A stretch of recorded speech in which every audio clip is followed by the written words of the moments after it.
জাহাজবাড়ি ও তার আশপাশের এলাকা ঘিরে ফেলেছে পুলিশ। এমনটি টের পেয়েই ঘরের ভেতর থেকে পুলিশকে লক্ষ্য করে গালিগালাজ করতে থাকে জঙ্গিরা।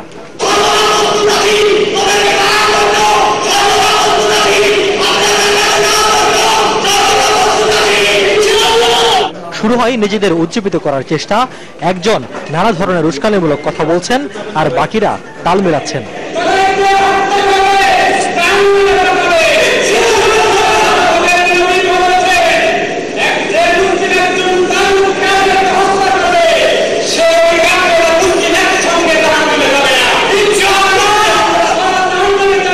এরই মধ্যে পুলিশকে লক্ষ্য করে বোমা ছোড়ে জঙ্গিরা, তখন পাল্টা গুলি করে পুলিশ।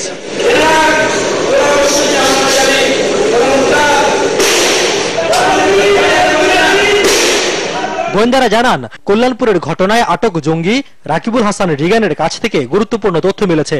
তার কাছ থেকে পাওয়া তথ্য যাচাই করে 10 জনের নাম উল্লেখ করা হয়েছে মামলায়। এদেরই একজন তামিম চৌধুরী। আইএসের প্রকাশনা দাভিক ম্যাগাজিনে তামিম চৌধুরীকে বাংলাদেশের সমন্বয়কারী দাবি করা হলেও গোয়েন্দারা বলছেন তামিম নতুনভাবে সংগঠিত জেএমবির শীর্ষস্থানীয় নেতা। কানাডার নাগরিক হলেও বেশিরভাগ সময় থাকেন মধ্যপ্রাচ্যে। মূলত বিদেশ থেকে অর্থ আর অস্ত্রের সমন্বয়কারী তামিম চৌধুরী। গুলশান ও শোলাকিয়ায় হামলার পর নতুন করে আলোচনায় এলেও এবারই প্রথম তার বিরুদ্ধে মামলা হলো। এজাহারভুক্ত আরেক আসামি ইকবাল ঘটনার সময় পালিয়ে গেছে। গোয়েন্দা সূত্র মতে পালানোর সময় একটি AK-22 ছিল ইকবালের কাছে। বাকিদের মধ্যে খালিদ, মামুন, বাদল ও আজাদ কবিরাজ জেএমবির নতুন ধারার প্রশিক্ষক।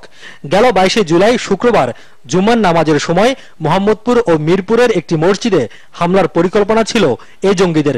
এজন্য আগের দিন কল্যাণপুরের বাসায় যায় খালিদ ও আজাদ কবিরাজ। কিন্তু বাকি অপারেশন কমান্ডারদের সম্মতি না পেয়ে পরবর্তীতে একটি সরকারি স্থাপনায় হামলার পরিকল্পনা করছিল নিহত জঙ্গিরা। ঘটনার পরপরই মামলার আসামিদের কেউ কেউ উত্তরাঞ্চল দিয়ে স্থলপথে প্রতিবেশী দেশে পালিয়ে যায় বলে ধারণা করছেন গোয়েন্দারা। তাই দক্ষিণ পশ্চিমাঞ্চল ও উত্তরাঞ্চলের সীমান্তবর্তী এলাকায় নজরদারি বাড়ানো হয়েছে সবচেয়ে বেশি। যে কোনো পরিস্থিতিতে পুলিশ তারা অভিযান, বড় ধরনের অভিযান পরিচালনা করতে সক্ষম। কারণ আস্থার জায়গা তৈরি হলে জনগণের সহযোগিতা প্রাপ্তি আরো বৃদ্ধি পাবে বলে আমরা মনে করছি। এদিকে নিহত 9 জঙ্গির মধ্যে এখনো সাব্বিরুল হক কণিকের বাড়ি ও পরিবার সম্পর্কে বিস্তারিত জানা যায়নি।